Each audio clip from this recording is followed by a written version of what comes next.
오늘 본문에 보니까 예수님께서 빌립보 가이사라 지방에 가셨을 때에 많은 사람들이 몰려왔습니다. 그런데 이 사람들이 예수님이 누군지도 모르는 사람들이에요. 그래서 예수님께서 제자들에게 이 사람들이 나를 인자를 누구로 하느냐 질문하셨더니 세례 요한이라고 하는 사람도 있고 엘리야라고 하는 사람도 있고 예레미야나 선지자 중에 하나라고 말하는 사람도 있습니다. 그래서 예수님이 누군지 모르는 사람들이에요.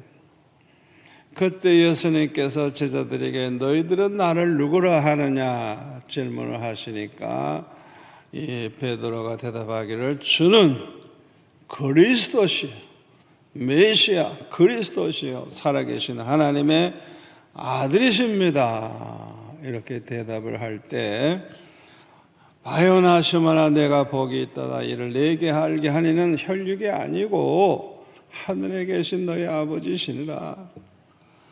그렇게 말씀하면서 이 반석 위에 내 교회를 세우리니 음부의 권세가 이기지 못할 것이라고 말씀을 하셨어요. 우리가 잘못 생각하면 예수님 따라다니는 수천 수만 명이 그게 예수님의 교회라고 착각하면 안 돼요. 여러분 평생 교회 이렇게 다녀도요 사람들 모였다고 다 교회가 되는 게 아니에요. 베드로처럼 예수님이 누군 줄 알고 자기가 믿는 그 예수님에 대해서 올바르게 신앙을 가지고 고백할 수 있어야 돼요. 아멘. 주는 그리스도시요 살아계신 하나님의 아들이시라고 이렇게 고백하는 그 베드로의 그 믿음, 이 베드로와 같은 믿음의 사람들이 두세 사람이라도 모인 곳에 주님이 함께 계셔서 주님의 교회가 이루어지는 거예요. 아멘. 이렇게 주님이 누군 줄 알고 주님을 사랑하고 주님을 믿는 이런 사람들이 두세 사람이라도 모일 때 주님의 교회가 되고 그 교회의 머리는 예수님의 머리가 되고 그 교회는 주님의 몸된 교회가 되는데 음부의 권세가 이길 수 없는 그런 교회가 된다는 거예요. 여러분 예수님의 이 말씀을 그대로 믿습니까? 왜 이렇게 아멘이 작아요? 여러분 이 말씀 그대로 확신을 가집니까? 많은 사람들은 이 성경 구절 읽으면서 뭐 아는 것 같은데 사실은 마음속으로는 그대로 믿지 못하고 있는 사람들이 너무나도 많아요. 그 이유가 뭐냐 하면 오늘날 이 지상에 있는 교회들을 보니까 아이고 문제가 너무 많고 너무 연약해. 교회들이 너무 힘이 없어 보이는 거예요. 아이고 이런 교회들이 어떻게 음부의 권세를 이길 수가 있느냐. 이 현실을 보니까 도저히 예수님의 말씀을 믿을 수가 없는 거예요. 그러니까 많은 사람들이 그냥 대강 뭐 말로만 하지 정말 확신을 가진 사람은 많지를 못한 것입니다. 아무리 교회를 대적하는 그 세력, 요한계시록에는 짐승이라고 표현하고 있어요. 그들이 아무리 강하고 그들이 숫자가 많아져서 교회를 둘러싸고 박살낼 것 같이 해도 예수님이 누군지 아는 사람, 예수님이 누군지 아는 사람은 예수님의 이 말씀을 그대로 믿습니다.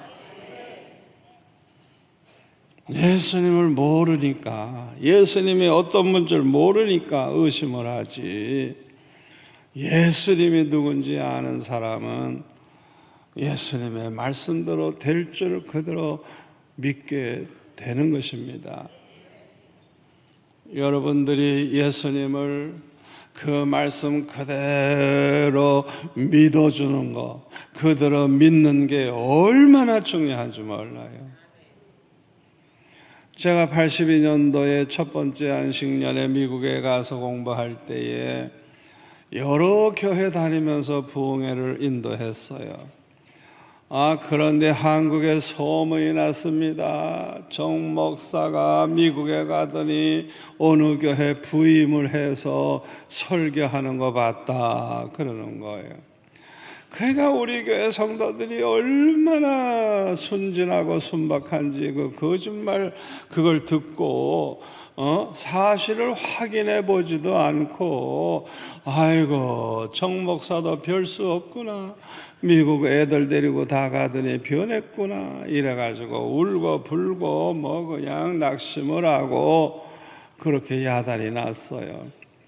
우리는 모르고 있었는데 마침 누가 알려준 거예요. 이야, 그 말을 듣자마자 얼마나 제가 충격을 받았는지 몰라요. 아니, 내가 6년 동안 이 교회를 시작할 때도 주님이 말씀해 주셔서 순종했고, 내 호주머니 동전까지 다 뒤집어 털어서 그냥 있는 거 다 바쳐서 그냥 평생 주님 오실 때까지 그냥 충성하고 섬길 이 교회인데, 내가 지나간 6년 동안 내가 산 거 보면 알 텐데, 이 성도들이 거짓말 하는 것만 믿고 그렇게 울고불고 야단을 하니까 얼마나 섭섭하고 얼마나 마음이 아픈지 제가 그냥 하나님 앞에 엉엉 울면서 기도했어요. 아버지, 나는 실패자입니다. 성도들이 믿을 수 없는 목사가 됐으니 나는 실패자입니다 하면서 그냥 서럽게 울면서 기도했더니, 와, 갑자기 주님께서 너는 나를 믿어줬느냐?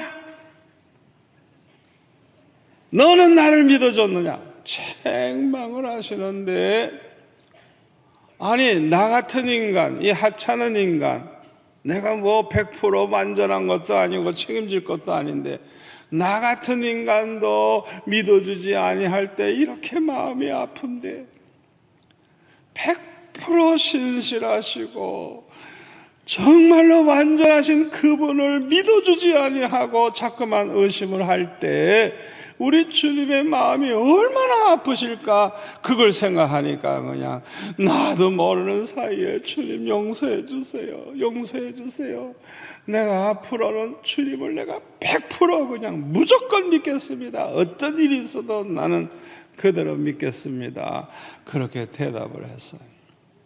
그래서 그 다음에 제가 설교 한 편을 녹음을 하고 또 응답받은 이 간증도 제가 해서 보냈더니 수요일 날 예배 때 그 테이프를 틀어놓고 성도들이 예배를 드렸다 그래요. 설교를 들어보니까 아이고 우리가 속았구나 하는 걸 알고 우리 성도들이 그때부터는 나를 믿어주는데 지금까지 믿어주는 거예요.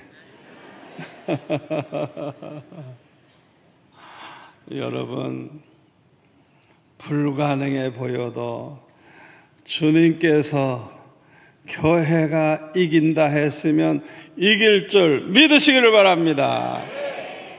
그게 얼마나 중요한지 몰라요. 주님의 말씀을 그대로 믿고 나아갈 때 주님은 얼마나 기뻐하시겠어요.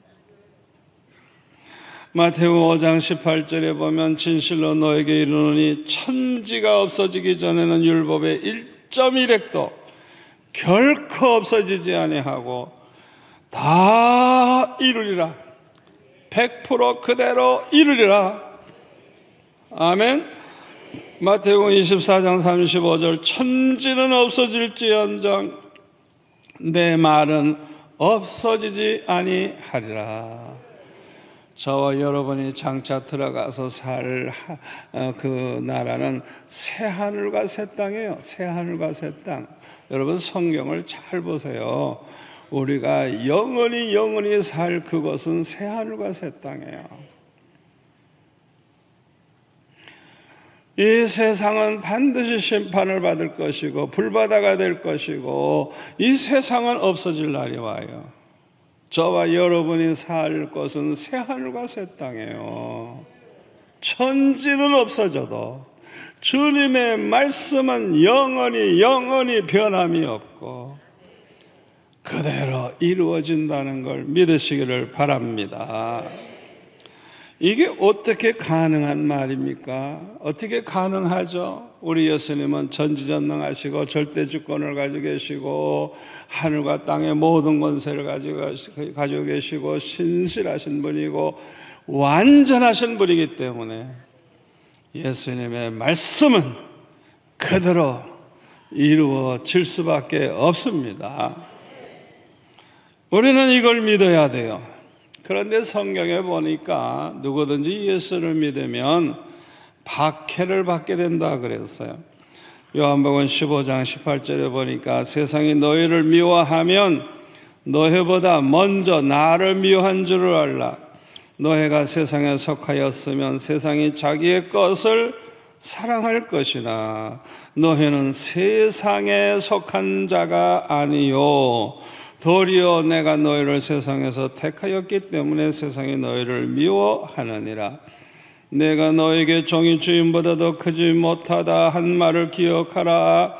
사람들이 나를 박해하였은즉 너희도 박해할 것이요. 예수님을 박해한 이 세상은 예수님께 속한 저와 여러분도 박해할 것이라고 주님은 말씀하셨어요. 그러나 우리는 걱정할 필요가 없어요. 마태복음 10장 28절에 보니까 몸은 죽여도 영혼은 능히 죽이지 못하는 자들을 두려워하지 말고 오직 몸과 영혼을 능히 지옥에 멸하실 수 있는 이를 두려워하라. 참새 2마리가 하나짜리 원에 팔리지 않느냐? 그러나 너의 아버지께서 허락하지 아니하시면 그 참새 1마리도 땅에 떨어지지 아니하리라. 너에게는 머리털까지 다 세신 바 되었나니 두려워하지 말라. 너희는 많은 참새보다 귀하니라. 아멘. 여러분, 참새 1마리가 떨어지는 거, 그 우연히 떨어지는 게 아니래요. 하나님이 허락지 않으면 절대 안 떨어진대요. 다시 말하면 생사화복을 주장하시는 하나님이에요. 여러분, 모든 걸 우연히 그렇게 어떤 인간 때문에, 뭐 때문에 그렇게 자꾸 생각하지 마세요. 우리는 참새보다 귀해요. 우리 머리털까지 다 세고 계시다는 말씀 왜 하셨을까요? 하나님이 허락지 않으면 우리 머리카락 하나 건드릴 인간 없다는 거예요. 아멘. 하나님께서 특별히 우리를 순교자로 택하셨다면 순교할 길을 열어주실 거예요. 특별히 저와 여러분이 장차 주님과 함께 천년 동안 왕노릇할 그런 영광을 얻을 사람으로 하나님이 우리를 아신다면 우리에게도 주님처럼 살다가 주님처럼 고난당하고 순교하는 영광을 얻게 될 거예요. 그거는 그런 사람들의 특별한 특권이고 축복이고 그건 특별한 사람들이에요. 일반적으로는 하나님이 허락지 않으면 머리카락 하나 손댈 자 없다는 걸 믿으시기를 바랍니다. 그래서 우리는 절대로 세상 바라보고 걱정할 게 아니라 항상 주님만 바라보고 주님만 의지하고, 아멘, 언제나 그렇게 해결하시기를 바랍니다. 지나간 2000년 동안 교회 역사를 보면 교회는 얼마나 많은 박해를 받았는지 몰라요. 이 교회를 박해하는 이 세력을 요한계시록에는 짐승으로 표현하고 있어요. 짐승. 그런데 그 짐승들이 다 어떻게 되는 줄 알아요? 로마 황제들이 얼마나 무섭게 박해했는지 몰라요. 그들의 마지막을 보면 대개 미쳐 죽거나 칼 맞아 죽거나 다 비참하게 죽었어요. 얼마나 비참하게 죽었는지 몰라요. 그러나 교회는 없어진 게 아니에요. 아무리 핍박해도 박해를 해도 교회는 더 강해지고 더 커지고 오늘날 전 세계에 수십억의 크리스찬이 있게 된 거예요. 예수님 말씀대로 음부의 권세가 교회를 이기지 못하는 거예요. 앞으로도 그렇게 될 줄 믿습니다. 앞으로도 여러분이 이런 믿음을 가지고 있어야 돼요. 그런데 오늘날 이 지상에 있는 교회들을 보면 그냥 문제가 너무 많으니까 아마 여러분들 중에는 그냥 교회들 소식을 들으면 늘 그냥 기분도 나쁘고 마음도 상하고, 아니 교회가 왜 다 그 모양일까, 그렇게 안타깝게 생각하시는 분들이 있을 거예요. 그런 분들을 제가 좀 이해를 시키기 위해서 제가 좀 말씀을 드리겠어요. 여러분, 이 지상교회라고 하는 것은 알곡과 쭉지가 함께 있는 밭과 같아요. 여러분이 그걸 아셔야 돼요. 다시 말하면 우리는 곡식을 심었어요. 그런데 가라지가 보여, 가라지가. 그래서 마태복음 13장 29절에 보면 이 가라지를 다 뽑아버리려고 그러니까 주인이 뭐라 그러냐면 가만두래. 왜? 이 가라지 뽑다가 곡식까지 뽑을까 염려가 되니까 그냥 두라. 둘 다 추수 때까지 두래. 추수 때가 뭐냐? 세상 끝날, 예수님이 재림하시는 날, 하나님의 심판의 날, 그때까지 그냥 두래요. 그냥 두래. 추수 때가 되면 이제 추수꾼들을 보내가지고 가라지는 먼저 거두어서 불사르게 단으로 묶고 곡식은 모아서 내 곡간에 넣으리라, 이렇게 주님이 말씀을 하셨어요. 예수님이 다시 오실 때는 만주의 주 만왕의 왕으로 오십니다. 심판주로 오십니다. 여러분, 양과 염소의 비유처럼 하나님의 백성들 천국 갈 양들은 양걸대로 모으시고 또 염소 지옥에 갈 마귀의 자녀들 거기는 거기대로 모아서 다 주님이 다 나누시는 그런 날이 옵니다. 그걸 우리가 알아야 돼요. 알곡과 가라지를 나누는 것과 똑같아요. 이 지상 교회는 하나님의 자녀들만 있는 게 아니라 마귀의 자녀들도 함께 있어요. 그뿐만 아니라 주님이 세우신 교회가 있고 마귀가 세운 교회가 있어요. 그게 이단이에요. 이단. 주님이 세우신 교회는 아주 정상적인 교회지만은 마귀가 세운 교회는 이단들이에요. 이단. 그러니까 이 지상에는요, 이 정상적인 주님의 교회도 있지만은 마귀가 세운 교회들이 있어요. 고린도후서 11장 4절에 보면 이단의 네 가지 특징이 있죠. 첫째가 다른 예수를 전해. 두 번째로는 다른 영을 받게 해. 성령이 아니야. 그 다음에는 뭐예요? 다른 복음을 전해. 성경을 그냥 가감을 해가지고 그냥 우리가 믿는 그대로의 복음이 아니야. 천국과 지옥만 있는 게 아니라 무슨 뭐 연옥도 있다 그러고 뭐 그냥 전혀 달라요. 어? 예수 그리스도 외에는 우리에게 구원 얻을 믿음을 주신 일이 없다고 했는데 예수만 믿을 필요 없대요. 모든 종교가 다 같대요. 어느 종교나 믿어도 된대요. 그게 교회들, 천주교를 비롯해서 교회들, 자유주의 교회들이 그걸 주장을 하는 거예요. 이야, 그들이 모인 자리에서 이 복음적인 그런 믿음을 가진 목사님 한 분이 그게 틀렸다고 발표하니까요, 우와, 수십 명이 그냥 그 한 사람을 놓고 전체가 공격을 하는데, 하하, 이 세상에는 하나님의 진리의 말씀을 사수하고 그들을 믿는 사람은 너무 소수고, 많은 교회들이 타락을 해가지고 다른 복음을 전하고 다른 예수를 전하고 그 속에 영도 다른 영이에요. 다른 영. 우리가 모시고 있는 성령이 아니에요. 저와 여러분이 이런 가운데 살고 있어요.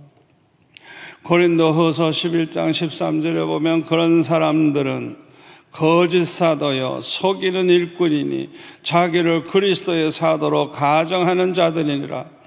이것은 이상한 일이 아니니라. 사탄도 자기를 광명의 천사로 가정하나니 그러므로 사탄의 일꾼들도 자기를 의의 일꾼으로 가정하는 것이 또한 대단한 일이 아니니라.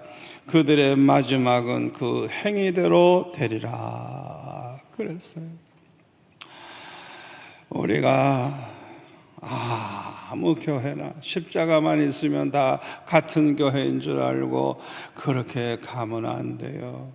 이 듣는 귀가 있어야 돼요.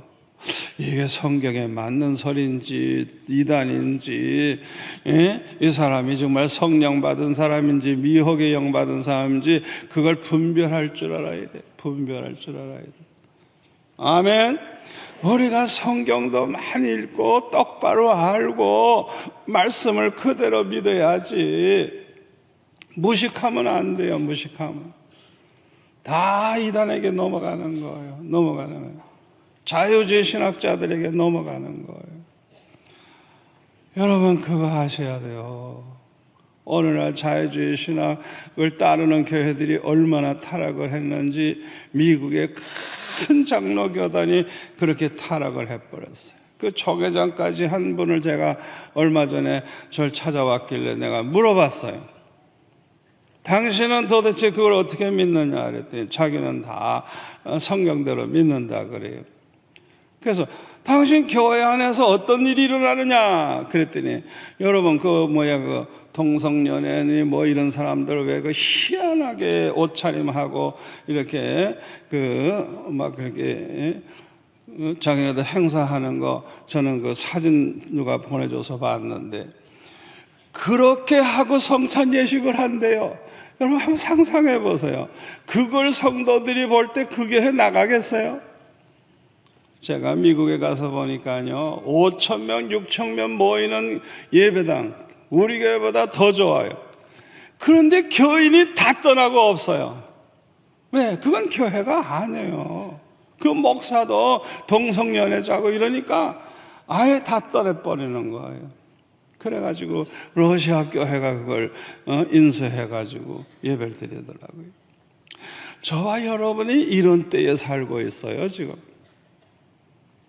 여러분들이 정신을 바짝 차리고 신앙생활 해야지 아무 데나 가서 예배 드려도 되는 줄 알면 안 되는 거예요. 제가 이 수영로 교회를 개척을 한 후에 교회가 크게 부흥을 하니까 제 마음속에 나도 모르는 사이에 이제 교만이 좀 생기려고 그랬던 것 같아요. 그래가지고 주님이 책망을 하시는데요.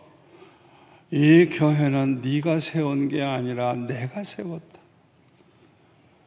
네가 목회 잘해서 네가 설교 잘해서 이렇게 부흥하는 게 아니다. 내가 내 백성들을 모아주는 것이다. 주님이 그렇게 말씀을 하시더라고요. 나는 내가 개척하고 내가 다 한 줄 알았는데 주님이 이 교회를 세우셨다 그러고 주님이 성도들을 모아주신다는 거예요. 주의 백성들을 모아주신다는 거예요. 아멘. 저는 그 다음부터는요, 우리 성도들 하나하나를 아주 저는 보통 사람으로 안 봐요. 이야, 진짜 복받은 사람들이다. 왜? 주님의 백성을 주님이 모아주신다 그랬으니까. 저는 그 주님의 말씀 듣고 나서 얼마나 행복했는지 몰라요. 너무너무 행복해요. 그리고 우리 교회 나오기만 하면 얼마나 빨리 변화가 되는지, 그냥 성도들이 은혜 받고 변화되고 그냥 얼마나 충성하고 헌신하는 사람이 많은지 저는 여러분들을 볼 때 너무너무 예뻐요. 그래서 막 안아주고 싶은데 미쳤다 그럴까 봐 못해요. 제가 한번 어느 교회 목사님을 만났더니, 목사님 그 교회 아무개 집사 갔죠? 그래서 왜요? 그랬더니 자기 교회에서 갔대. 그래서 저는 잘 모르겠다 그랬더니 얼마나 악질인지 그냥 자기를 너무너무 괴롭혀서 그냥 그 인간이 그냥 수영록교에 간다 그러니까 그냥 아프니 빼듯이 그냥 얼마나 시원한지 그냥. 그래서 자기가 이제 기다렸대요. 이야, 수영록교에 가서 뒤집어 엎을 거다. 이제 정모사를 괴롭힐 거다 하고 이제 기대하고 있었는데 웬걸 얼마나 얌전하고 얼마나 충성하고 얼마나 참 모범적인지 자기가 그걸 보고 이상하대. 왜 수영록교회 가더니 그렇게 달라졌는지 모르겠다고. 그래서 제가 그랬어요. 그게 바로 하나님의 은혜라고. 하나님의 은혜로 그렇게 되는 것이고 그게 우리 교회 부흥되는 비결이라 내가 그랬어요. 우리 교회 와서 안 변하면 기적이야. 안 변하면 그 사람은 기적이야. 어떻게 그렇게 예쁘게들 변하는지 저는 그냥 성도들 볼 때마다 너무너무 행복해요. 너무 행복해요. 우리 주님께서는 이런 성도들을 너무너무 사랑하신다는 걸 믿으시기 바랍니다. 우리 하나님이 얼마나 사랑하시느냐. 로마서 8장 32절에 보니까 자기 아들을 아끼지 아니하시고 우리 모든 사람을 위하여 내주시니가 어찌 그 아들과 함께 모든 것을 우리에게 주시지 아니하시겠느냐. 우리를 위해서라고 하면 독생자까지 아끼지 아니하시고 내어주신 하나님. 아니 그런 하나님이 뭐가 아까워서 안 주시겠느냐 이거예요. 문제는 하나님이 주셔서 복이 돼야 되는데 하나님이 축복해 주면 교회 안 나와. 아니 교회 나오지 말라고 축복해야 되겠어요? 안 해줘야지. 축복해 주니까 바람을 펴. 여자가 몇 명이나 돼. 아니 그런 꼴 보려고 축복하나? 안 하는 게 축복이지. 여러분들이 꼭 명심하세요. 하나님이 주시는 축복을 인하여 하나님께 영광 돌리고 그것이 나에게 축복이 되는 일이라고 하면 응답이 금방 되는 건 말할 것도 없지만은 생각만 해도 이루어져요. 우리 하나님이 얼마나 좋으신 분인데. 아멘. 우리 예수님은 자기의 백성을 그들의 죄에서 구원하기 위하여 이 세상에 오셔서 십자가에 못 박혀 죽기까지 하셨어요. 그렇게 우리를 사랑하시는 분이에요. 예수님은 하늘과 땅의 모든 권세를 가지신 분인데 세상 끝날까지 우리와 함께 해주시겠다고 마태복음 28장 20절에 보면 말씀하고 있어요. 그런데 이렇게 주님께서는요, 주님이 사랑하시는 주님이 세우신 교회를 향하여 이렇게 말씀하셨어요. 요한복음 16장 33절 이것을 너에게 이르는 것은 너희로 내 안에서 평안을 누리게 하려 함이라. 세상에서는 너희가 환난을 당하나 담대하라. 내가 세상을 이기었노라. 아멘. 세상에서는 너희가 환난을 당하나 담대해라. 내가 세상을 이기었노라. 어떤 환난이 와도 두려워하지 말라는 거예요. 걱정하지 말라는 거예요. 주님이 다 책임지시겠다는 거예요. 아멘. 요한계시록 17장 14절에 보면 그들이 이 짐승들이 어린 양과 더불어 싸우려니와 어린 양은 만주해 주시어 만왕의 왕이심으로 그들을 이기실 터이요 또 그와 함께 있는 자들 부르심을 받고 택하심을 받은 진실한 자들도 이기리로다. 이건 아주 결론을 말씀드리는 거예요.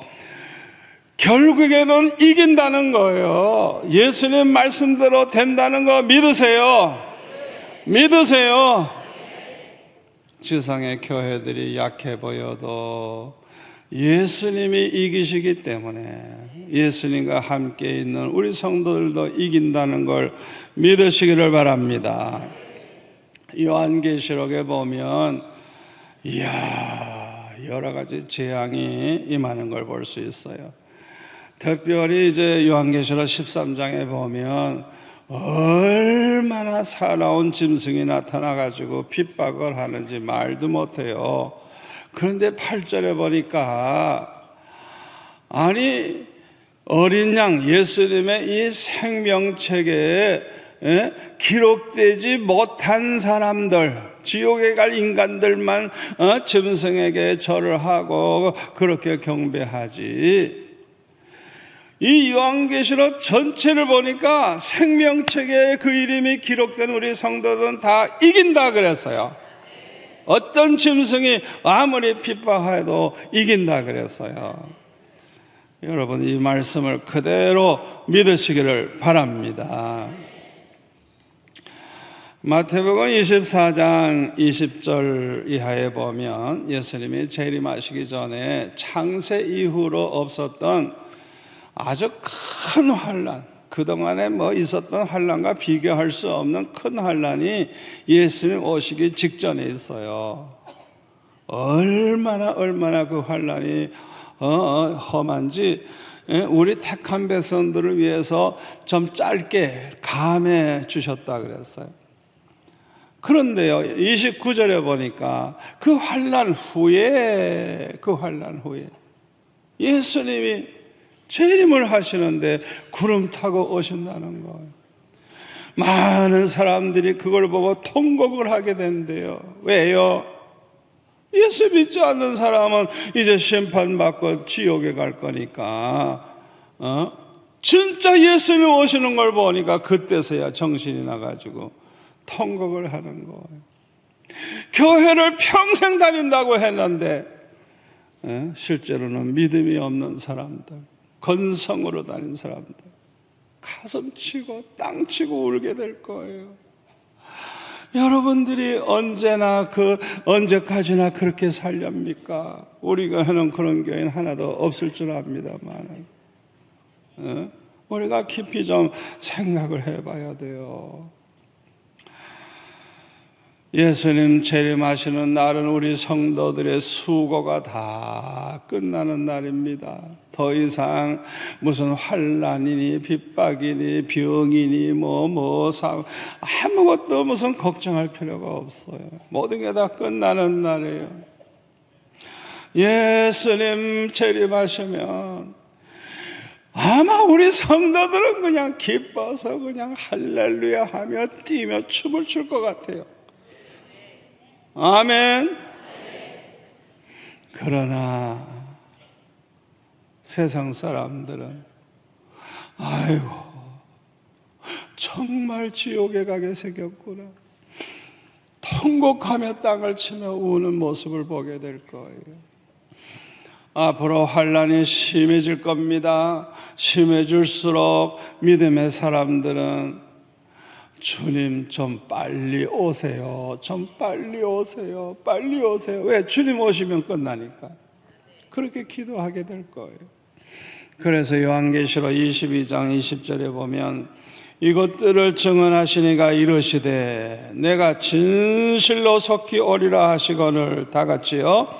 아멘. 주 예수여 오시옵소서. 마라나타 마라나타.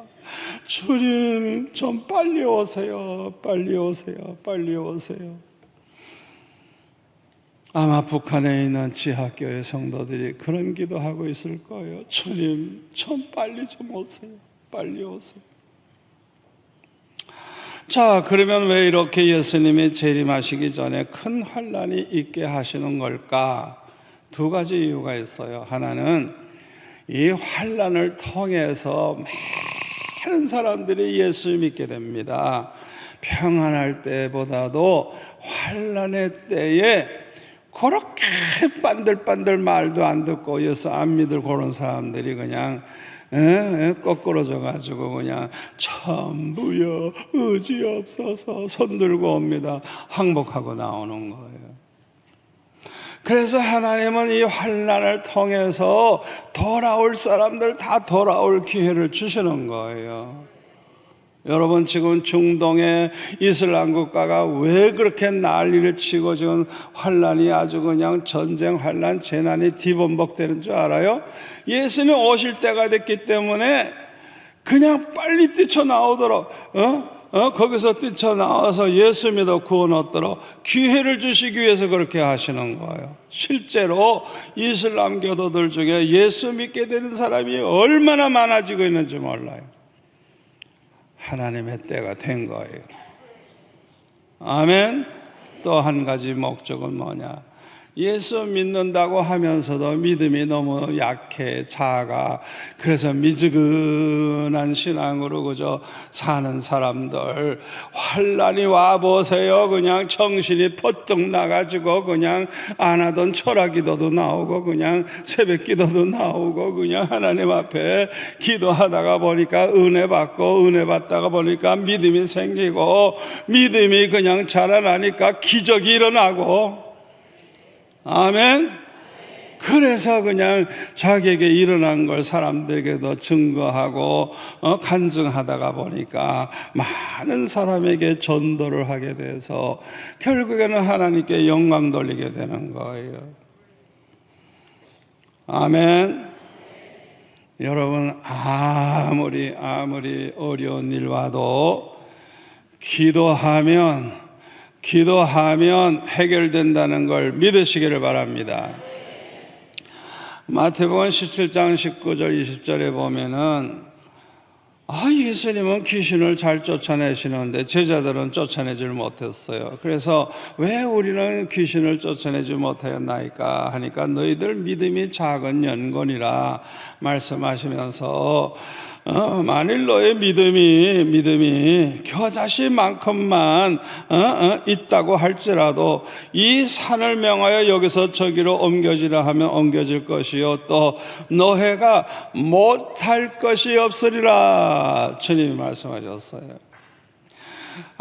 아무리 믿음이 작아서 그냥 겨자씨만큼 그렇게 작은 믿음이라도 하나님 앞에 기도해 보세요.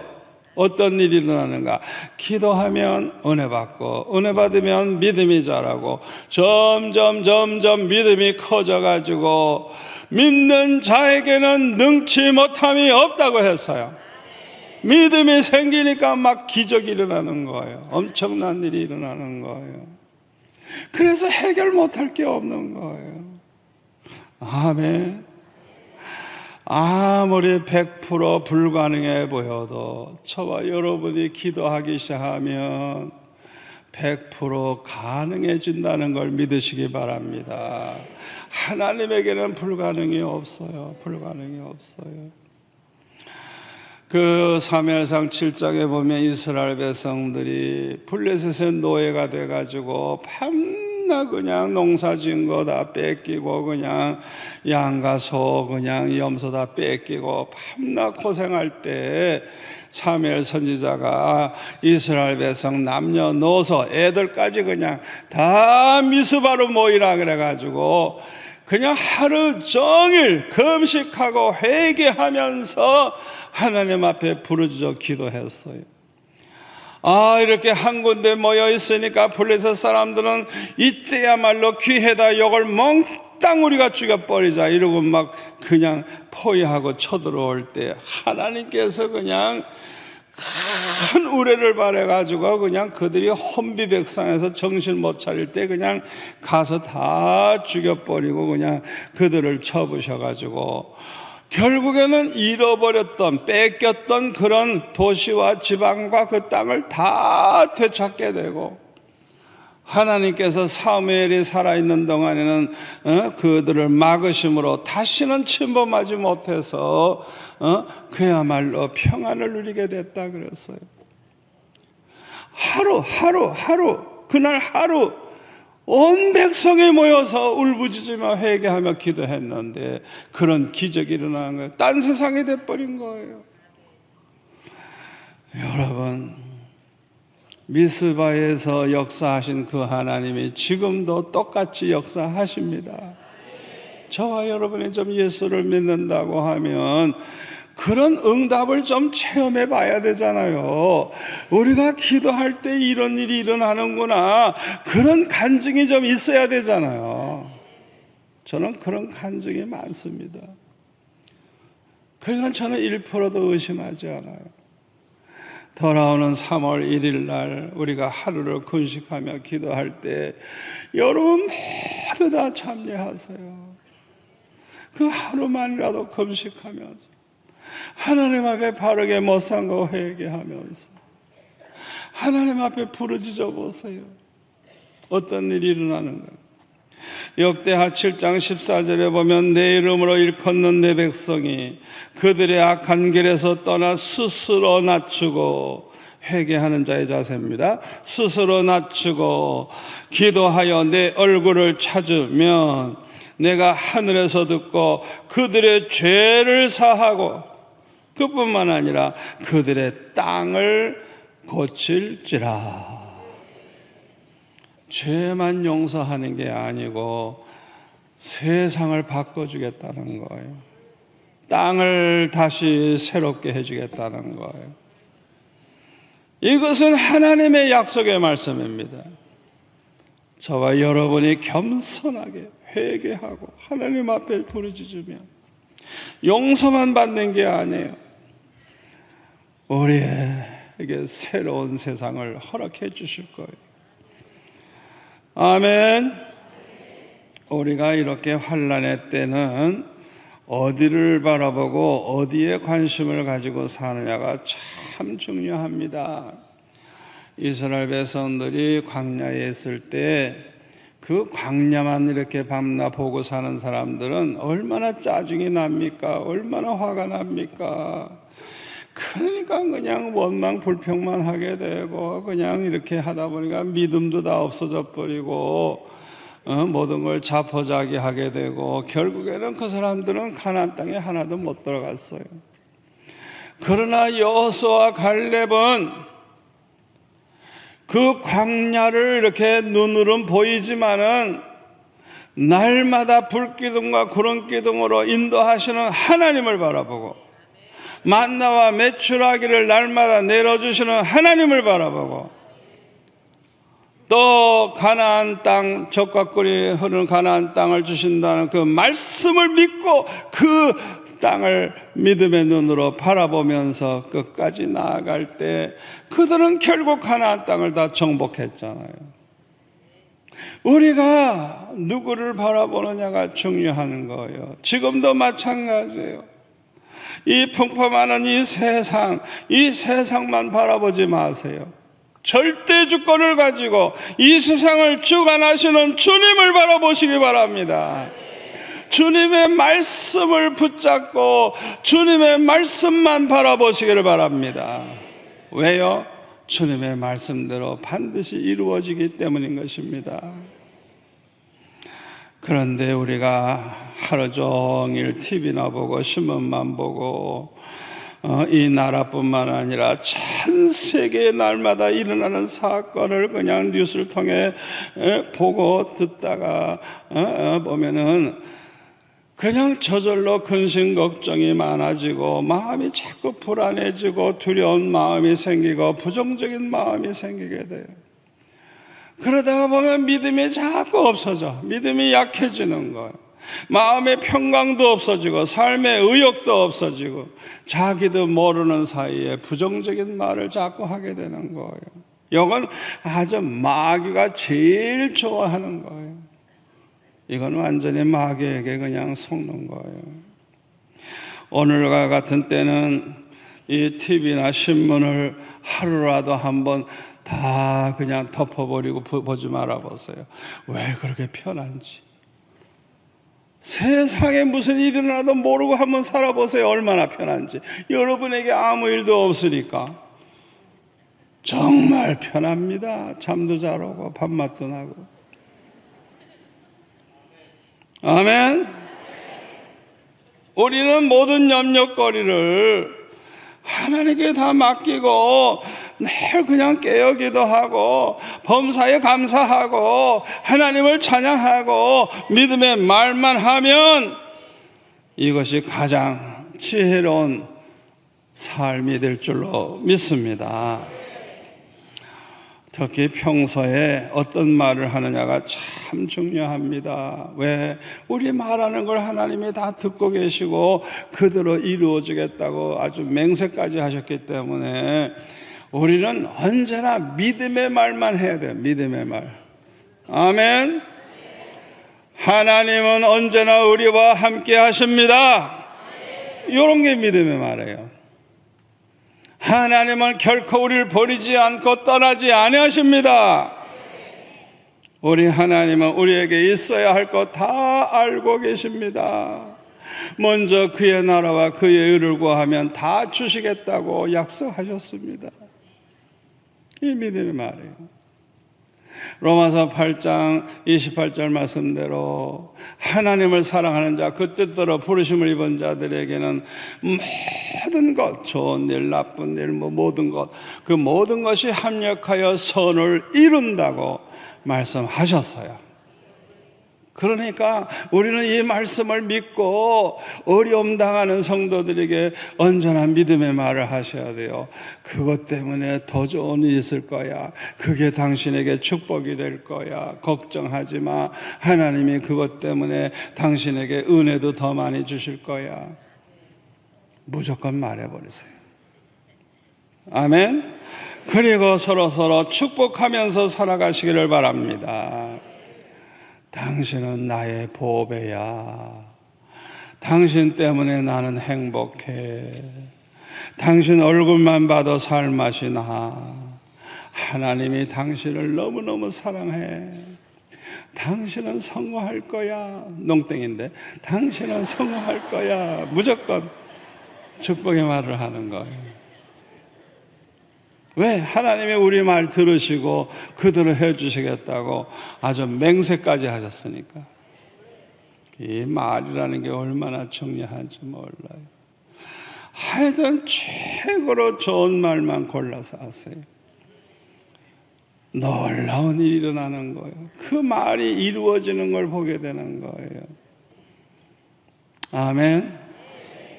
저는 이것을 그대로 실천을 해서 체험을 했고요. 수십 년 동안 집회하고 다니면서 이것을 가르쳐 주었어요. 그대로 순종하시는 분들은 그대로 기적이 일어났어요.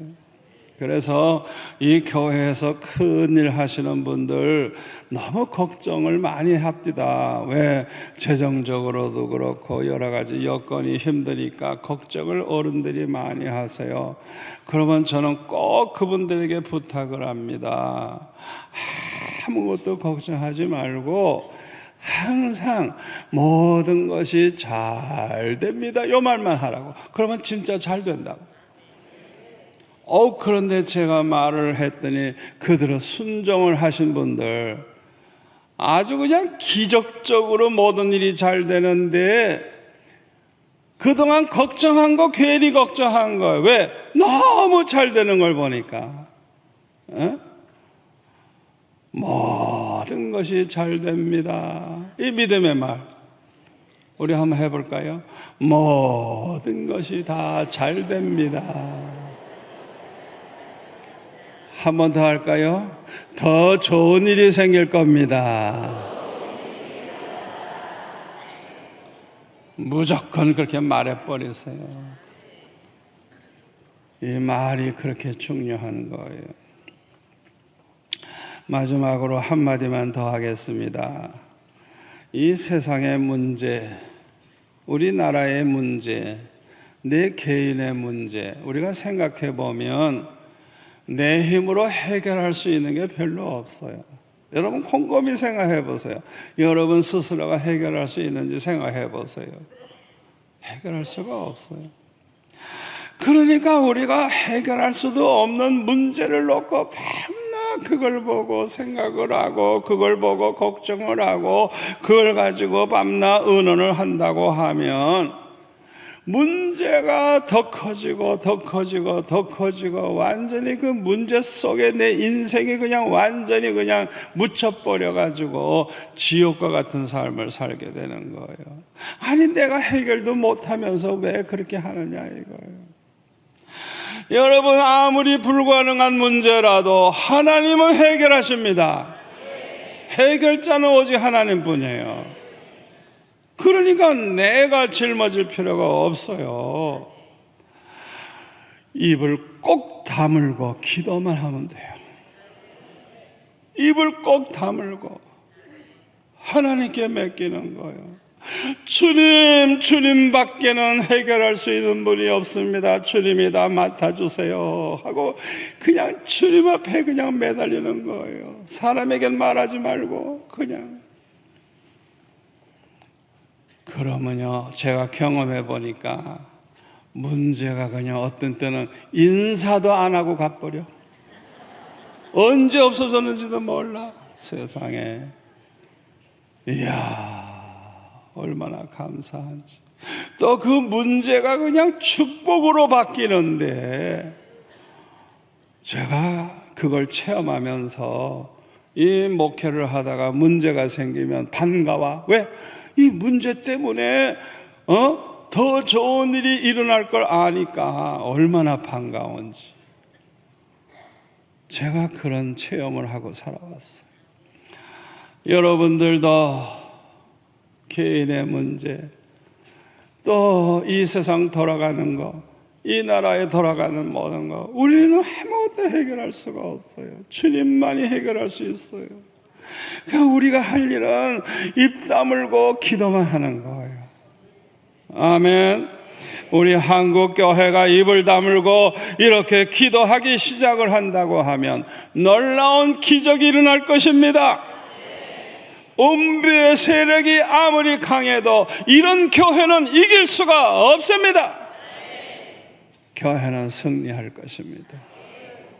여러분 한 분도 빠짐없이 이 기도하는 이 운동에 다 동참하셔서 이번에 한번 체험해 보세요. 얼마나 놀라운 일이 일어나는가. 기도하겠습니다. 아버지 하나님 감사합니다. 오늘 주신 말씀 꼭 붙잡고 실천하게 하시고 그대로 믿고 승리하게 도와주옵소서. 우리 교회가 승리할 줄 믿습니다.